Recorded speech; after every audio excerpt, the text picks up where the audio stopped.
You talk the stature of the man, there is nobody, absolutely nobody in the history of Sunderland Football Club that has a stature higher than Charlie Hurley. There are other greats, Rach Carter, Ted Doig, Jimmy Montgomery, for instance, Len Shackleton, who could, stand alongside Charlie, but there's nobody who stands above Charlie.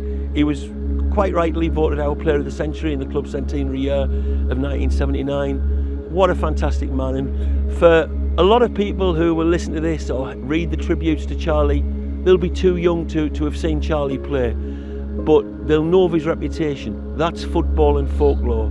You do not get passed down by word of mouth in football and folklore unless you are of the stature of Charlie Hurley. An absolutely great player, an absolutely great man.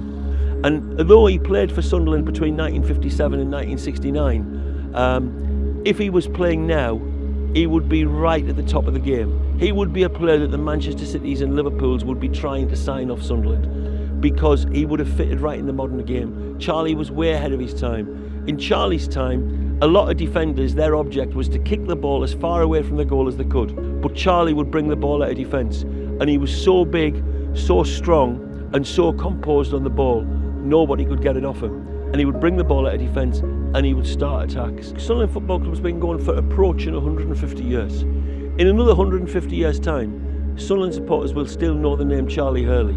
He will still be revered.